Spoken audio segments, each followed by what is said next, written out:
Blessings, blessings, blessings, everybody. We back once again. Talk some NBA playoffs. It's your boy Priest King Tony. Couple housekeeping things get out the way.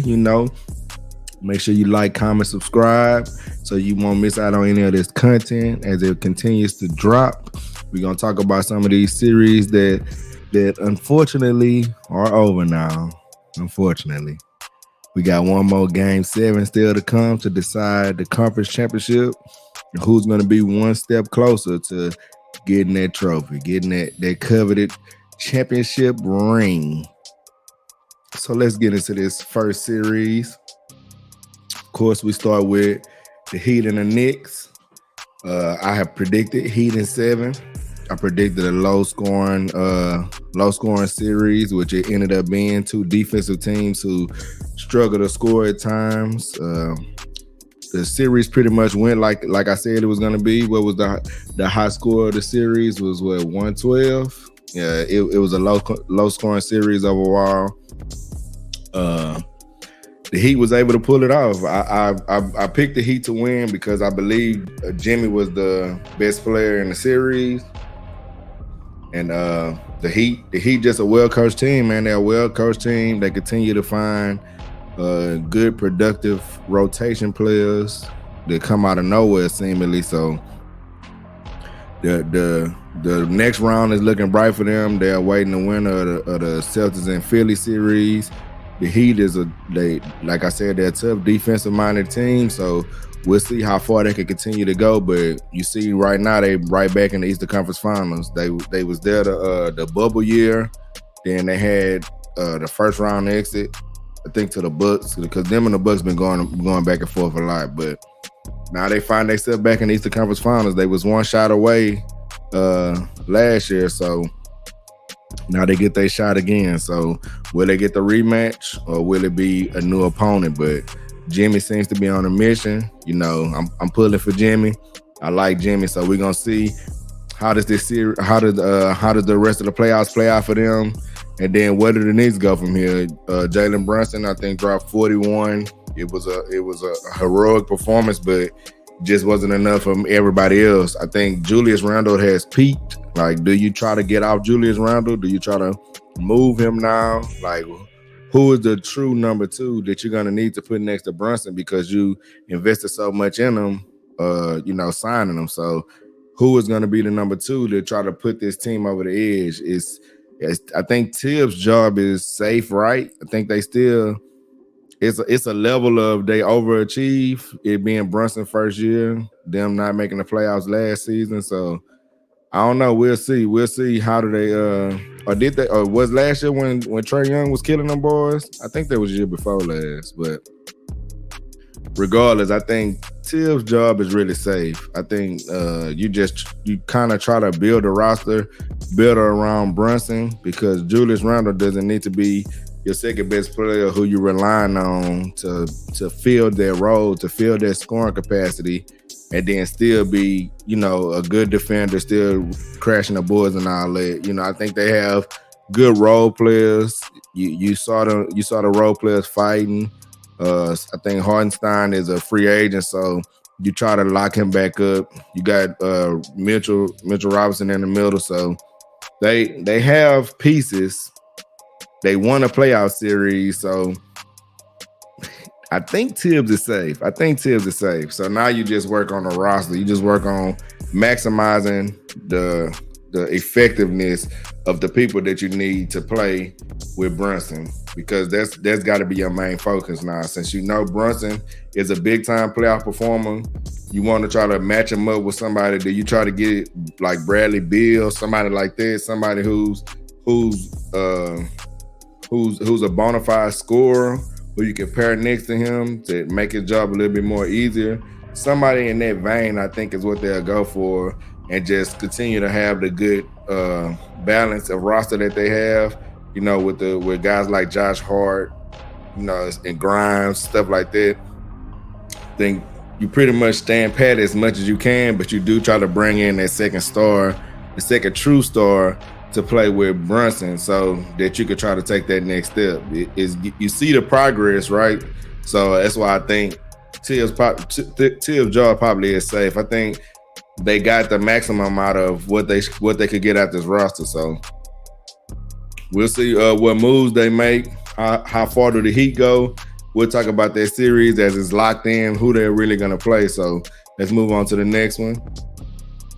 Nuggets ended up beating the Suns in 6. We saw the Suns win the first 2 that they had at home. You saw KD and Booker had to drop 80 just for them to win those games. And then those games were still relatively close games. They won one by 7 and then the second one by 5. So even with them going crazy, scoring 80, I think that Booker probably missed 3 shots between those 2 games. So even with that, they have another disappointing exit to the series, to the playoff season. You saw last year they got blew out on their home court in the elimination game, and then it happened again this year. You know, I had this conversation earlier. We was talking, and I was saying that although they traded for KD, of course you want to win a ring. Of course you consider yourself to be contenders, but I think in the reality, you kind of have to look at this season as not championship or bust, really, because you make the trade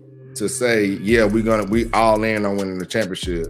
But when you look at that roster, it's really nobody outside of that top really 5 that's really rotation players, because you traded away so many players, you had to put Torrey Craig in a starting lineup when he probably really shouldn't even really be getting minutes. So you saw a campaign try to step up when Ayton wasn't playing.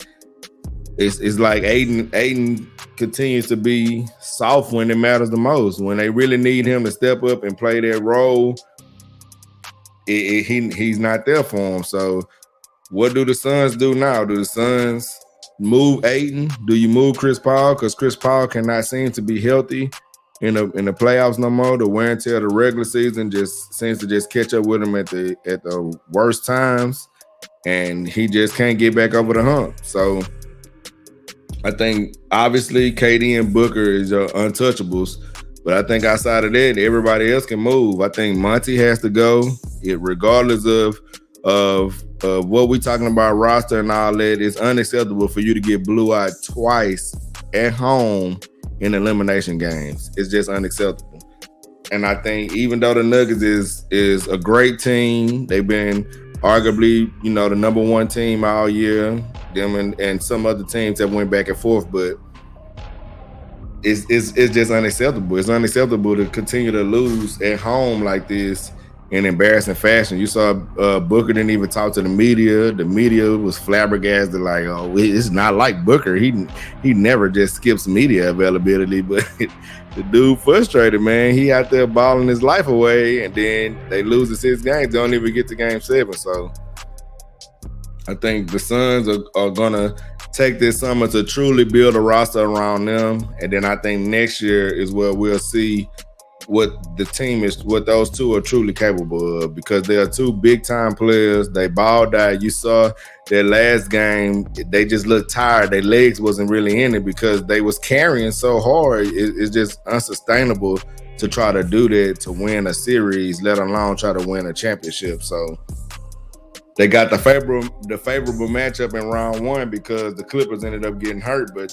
their healthy Clippers team probably would have beat them. The roster was not constructed around those 2, so it was always going to be an uphill battle. So I think this summer they'll regroup. They probably try to get a new coach, get some fresh blood around the new roster that they're going to have, because at minimum, I think CP3 has to go. Now, you can think as a GM, maybe if I get a new coach, he can unlock some toughness in Ayton, give him a new mindset on what they need him to do on the court, or they might be able to scheme better to make him be more effective.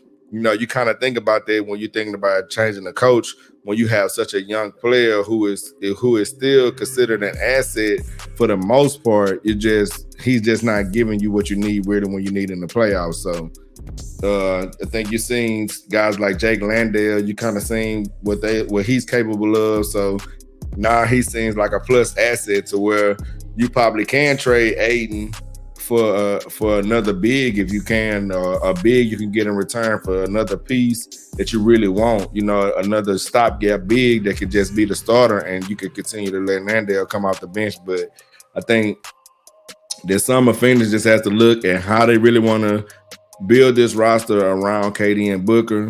I think it's going to be very, very hard to move CP3, but you have to at least try. You have to see what can you do to get him. You saw what the Lakers did with Westbrook, how they revamped their roster, trading, getting rid of their big contract. So you try to, even though you probably would love for CP3 to be healthy for the duration of a season, and then you can use his veteran smarts and savvy to help you win series like this. Because CP3, even though he isn't the younger CP3, the same level of game changer that he used to be, he still would have helped them a lot in this series just because of his ability to set up the offense, get guys shots where they need them at. It would have helped a lot and took a lot of pressure off of KD and Booker. But it's like when the playoffs come, you just continue to see his body break down. So what can you do? Do you believe, well, next year he might be healthy, let's just try to get something for Ayton and we move off? Or do you do it the other way and say, well, Ayton is younger, let's keep that asset and let's try to get rid of CP3? Or do you get rid of both? I think it's going to be telling in the coming days if we see, because I think they already, in the front office, they fired a scout and 2 other guys. They already making changes. So I think we'll see. If they get rid of Monty, then I think the dominoes will start to fall from there. If they say we keeping Monty, then that probably will shift more so towards Ayton is for sure gone. If Monty stay, it's almost 100% guaranteed that they're getting rid of Ayton, because it's two playoff seasons in a row that he ended up just benching him because he just doesn't feel like he's the best option for them to win. So.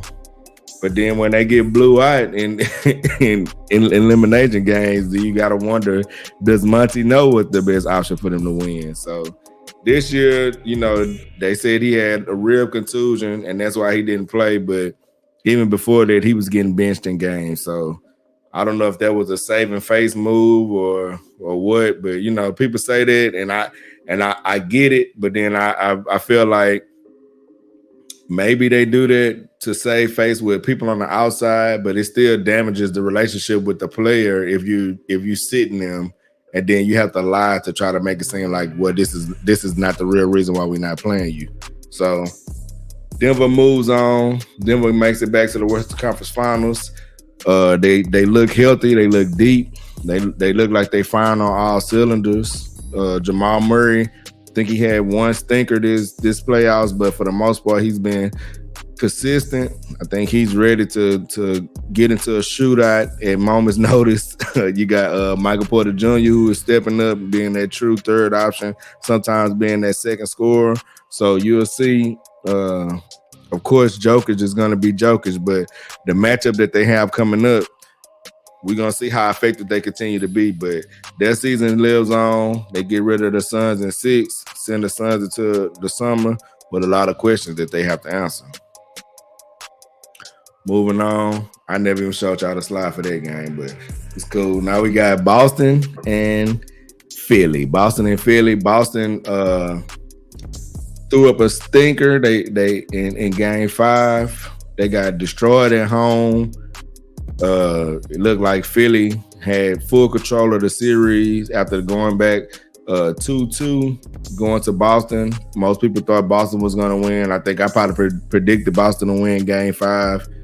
But Philly came in and they handled business. They took care of them. So then now the cards was in their favor to just go ahead and get the series over in 6. And for majority of the game, it looked like that's what was going to happen. It was a real defensive game. It was low scoring. You see that the final result was 95-86. I think Tatum was like 1 for 13 or something like that going into the 4th. Then he ends up exploding in the 4th, helping the Celtics force game 7. So now all the pressure goes back on Philly because now they have game 7 on the road when they had a chance to close this series out at home.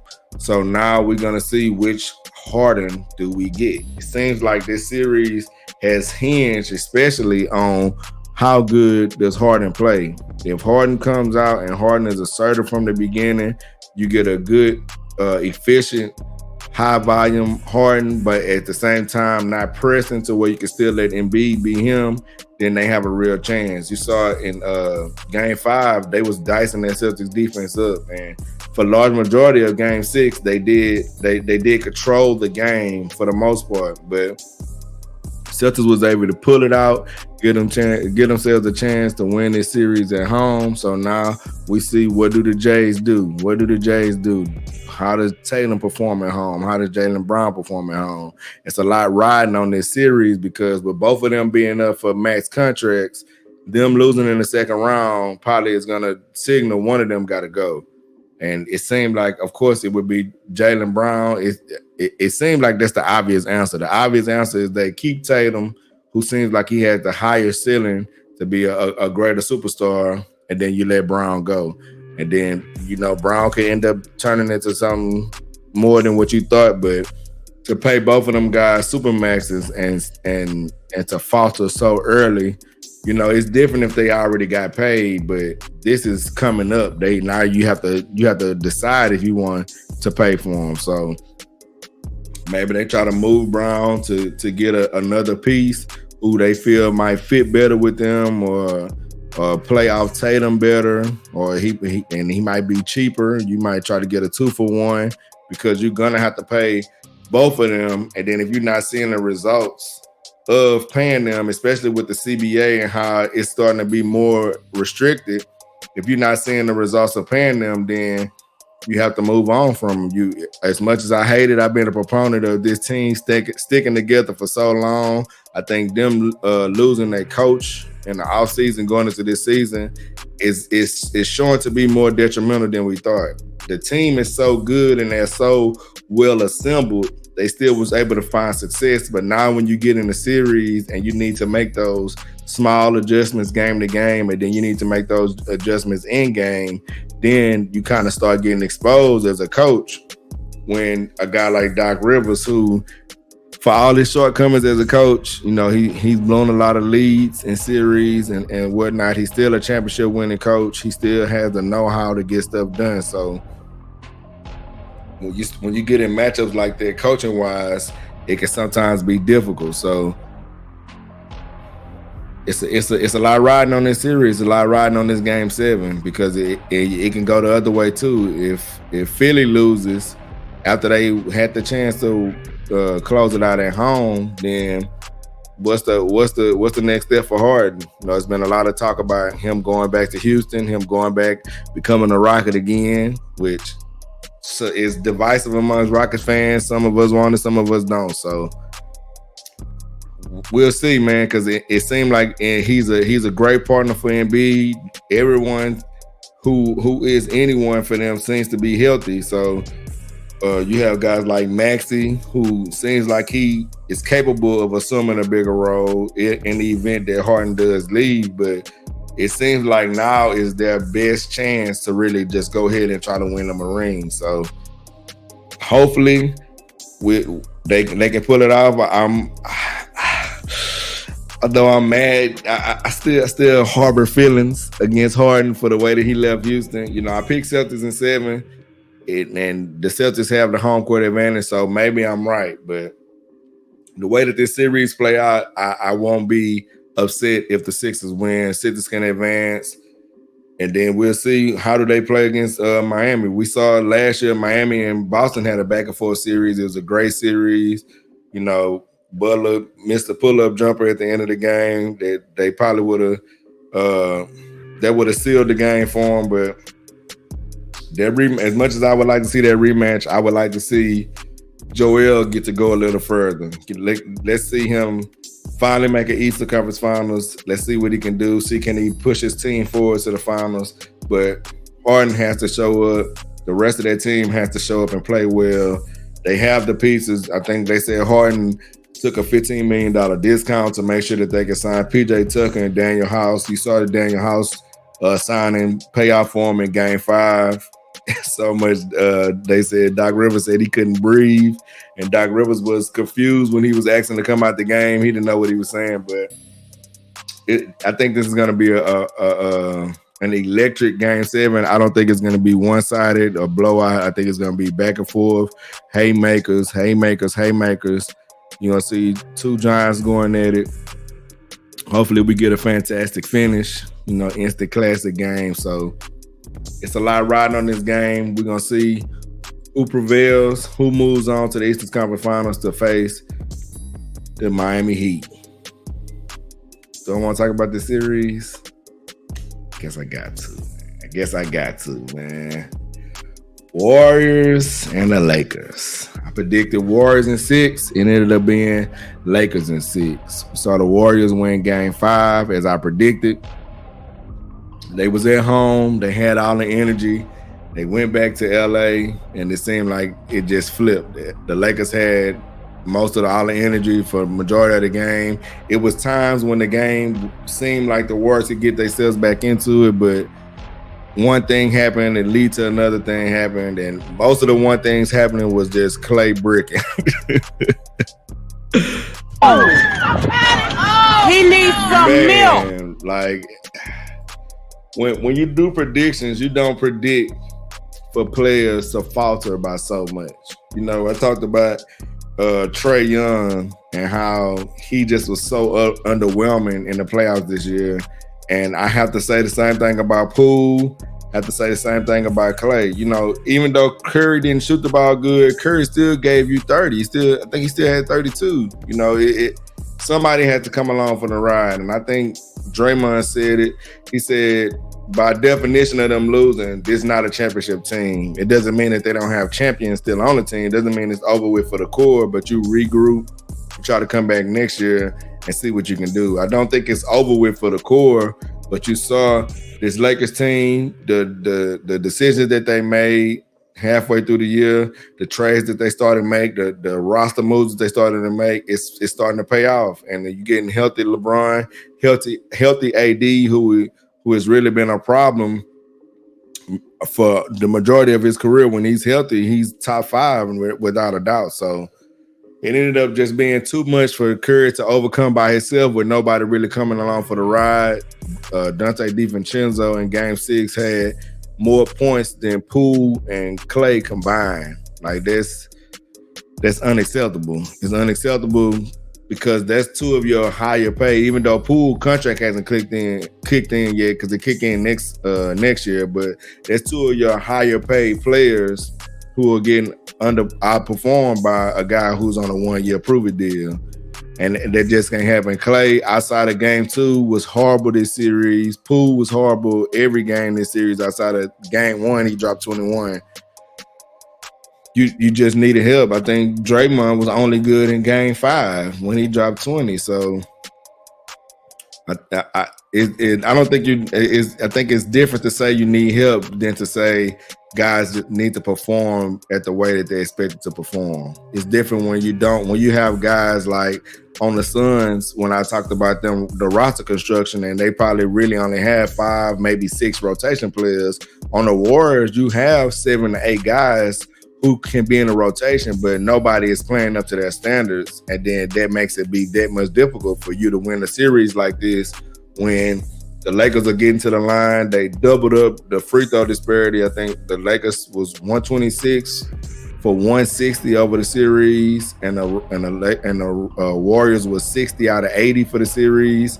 When you have a disparity like that, you have to meet it with something. You have to meet it, but I think Clay outside of that game 2, he had 30. I think every other game he probably had less than 15. Like that's unacceptable for your number 3 guy. Now, to me, people say Splash Brothers, and some people still hold him in the regard of he's the second best player. To me, Wiggins is the second best player on this team. You saw him explode. He finally looked like he was getting his rhythm in game 5. After he had missed half of the season, game 5 would have been his 12th game. So now you see, it felt like he was kind of getting the rhythm, but then he hurt his ribs, so now he's ineffective. I think he ended with maybe 6 or 8 points, but that's to be expected when you got a fractured rib. Is no doubt hard for you to breathe, to let alone try to contribute in a meaningful way in an elimination game. But that's when guys like Klay, that's when guys like Poole need to step up, and even Draymond to a certain extent have to step up and fill in the void, because Wiggins is your second best player at that point. So where do the Warriors go over here? You know, we talked about some of the potential moves that other teams can make. I think the Warriors organization will keep in context that it is very, very difficult to repeat as champs. Like, as much as they had the desire, as much as, you know, I thought they had a good chance of winning once Wiggins came back, but Wiggins getting hurt, and then Wiggins missing so much time, and Curry missing a third of the season. A lot of stuff happened this season to where they never really got to build themselves into the championship team that they needed to be. I think they had the pieces perform to the level that they were supposed to, and had they built better habits throughout the season, right? Like this the first series in the Steve Kerr era where they did not win an away game. So I think when you look at things like that, this the first Western Conference team they lost to in the playoffs. When you start looking at stuff like that, you kind of got to keep it in perspective and not just panic and just try to wholesale pieces because they didn't perform as well just in this series. So you kind of stay committed to the core. You kind of, because it's tricky because Klay, Draymond, they probably your best trade pieces, right? Poole probably is, but he played so bad. But because he's young, he's probably still a good trade piece. He's young and he's about to go into his contract extension, to where a team will have him locked up for a long time if they choose to trade for him. But you need guys like you need somebody that's going to be more stable, that's going to be more dependable. Now, Klay had a bad series. Klay, to be honest, didn't play that good last playoffs either. But the team collectively was able to weather that storm. And then when you did get the big Klay performances, then it made it be like it made it not be a big deal when you noticed that, you know, he had games that he didn't play up to par. But it was just a lot of stinkers this series. So where do you go? Do you try to move Klay? Do you try to move Dre? Do you break up the trio? I think it's easy to say that that's a short-sighted move, but when you're ownership and you're paying these amount of dollars for this team, is that the smart move? You know, a lot of people think Dre is gone because Dre has a player option. He talked about wanting a max extension and all that. So if he opts out, will the Warriors play him again? I think Dre understands his importance to this team and how this team magnifies what he does. And I don't think his self-awareness is that low to where he thinks he would be just as successful on any team. So I think Dre at least opts in this year and then see what he can earn for himself that next year, because right now his stock would be as low as it can get, right? This probably would be undervaluing yourself if you try to hit the open market right now after the performance that you had in these playoffs, to where you really didn't make that huge of an impact in either series that the Warriors played. You know, you had moments where you stepped up, you know, you overperformed, but consistency, you didn't really see that from Dre, and especially not from Klay, and even more especially from Poole. Poole had a good playoff run last year. That's when his value would have been the highest. Of course, that's why the Warriors tried to extend him, but now do you try to move him? You know, we talked earlier about Jaylen Brown contract situation, and I saw Bill Simmons made the trade proposal of the Celtics sending Jaylen Brown and Malcolm Brogdon for the Warriors sending Jordan Poole and Andrew Wiggins. That's what it was. Of course, the Warriors would do it, right? That's an immediate upgrade. As good as Andrew Wiggins is, and I consider him to be the second best player on this team, Jaylen Brown is better than him. And you're able to still keep Klay, keep Dre, and then you get an actual point guard upgrade over Jordan Poole. Although Jordan Poole is more explosive, he's a more explosive scorer. Malcolm Brogdon is a, you know how they say he's a grown up on the court. He's a better actual floor general to run with their second unit. Now, immediately, if you're a Boston fan, or immediately if you're a fan of any team outside of the Warriors, you say, well, that's crazy. Why would Boston do it? The only reason Boston would do it is because they know they have to pay the max to Jaylen Brown. If they end up not winning a championship this year or lose in a disappointing fashion, then that's a tough decision you got to make. So do you then try to salvage it by saying, well, at least we can get Andrew Wiggins and Jordan Poole, who are both under contract for a lengthy amount of time, because I'm pretty sure they both signed at least 4-year extensions, because they both just signed extensions this year. So then you get Wiggins under contract for 4 years, who is a downgrade from Jaylen Brown, but you still get a lot of that defensive impact, and maybe he'll play a little bit better off of Jason Tatum. It's a gamble that you take, but you take it for the security of you already have him locked up under contract. And then with Jordan Poole, you just it's that coaching thing to where you hope that you can unlock something different in him that will help him, or you think, well, the Celtics is such a good defensive team, Wiggins is gonna replace what Jaylen Brown did defensively, so maybe we can hide Poole a little bit better than the Warriors was able to. So those things that you could consider, but I guess since Bill Simmons proposed it, he already looked into the numbers of it and all that, because I didn't. I didn't look into the contracts and all that or what it looked like, but the Warriors will have some decisions to make this season. I think they do lean more towards thinking it's very, very hard to repeat as champions. We saw in the history of the NBA that it's very few teams that repeat as champions. The Spurs dynasty never did it. They would win every other year, right? But they wasn't winning back to back. So I think that's the model that they would kind of fashion themselves after. They would think, well, we could just come right back next year and we'll have a chance to win next year. So I think that's how the Warriors would frame it. That's how it would be looked at. I didn't look at a lot of the post-game stuff that they talked about, but I'm pretty sure that's probably how they're looking at it. You know, when you have a tough season, you know, you try to maximize where you can be, and then to be one of the last 8 teams is still an accomplishment, even though you didn't go as far as you want. You know, when you're a champion, you don't accept more victories. You don't want to lean on more victories. But I think with an aging core like the Warriors, you do have to try to keep in perspective and not wholesale and make sweeping changes because of one disappointing finish. This is the first Western Conference team. It's the first Western Conference series that they have lost under Steve Kerr. So although we saw some other championship coaches get fired this year, I don't think Kerr is in danger of that at all.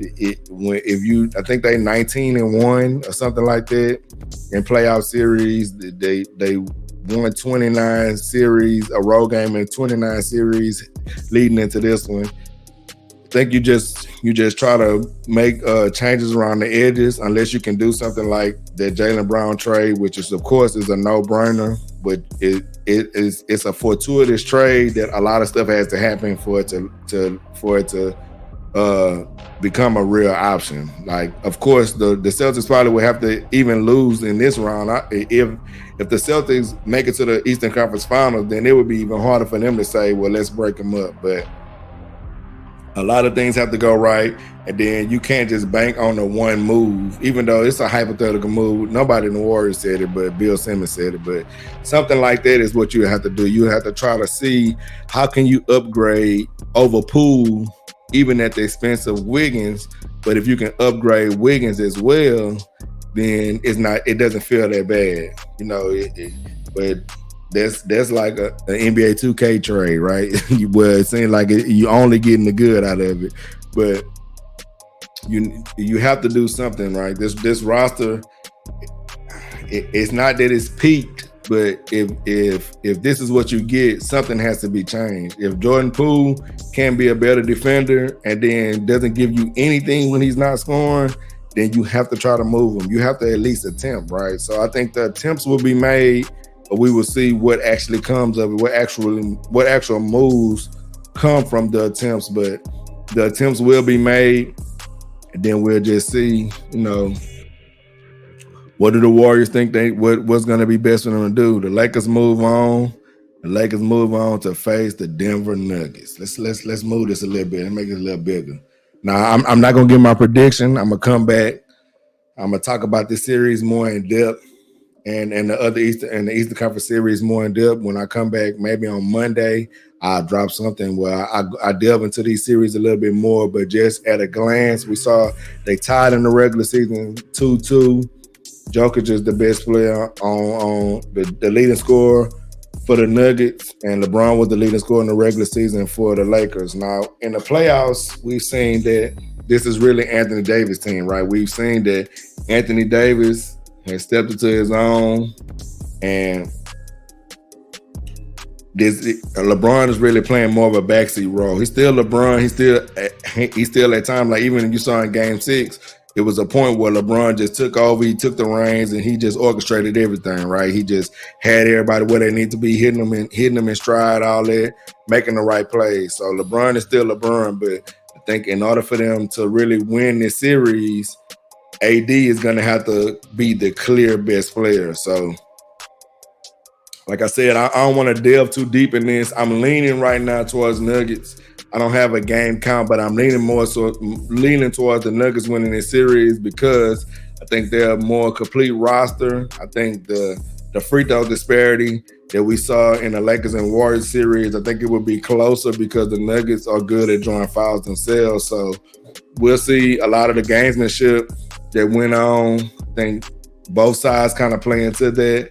Jokic is playing some incredible basketball, and so is AD, so is LeBron, so is Jamal Murray, so is Michael Porter Jr. So are the Lakers others going to be good enough? So that's as much as I say right now, because I'm going to make a separate video where I really delve into the conference championships, see who the X factors of those series are, and what's really going to come of it. But just at a glance right now, I'm leaning towards Nuggets, leaning towards them being able to move on and get that finals experience, that finals appearance that Jokic needs for his resume. But with all that being said, make sure you like, comment, and subscribe. We're going to continue to talk, see who ends up winning it. My Warriors is out of it, man. Steph Curry is out of it. My boy going to the house, but, you know, one more time since we won't be able to talk about Steph no more. Stephen Curry's on fire. And with that, we out, man. Shalom.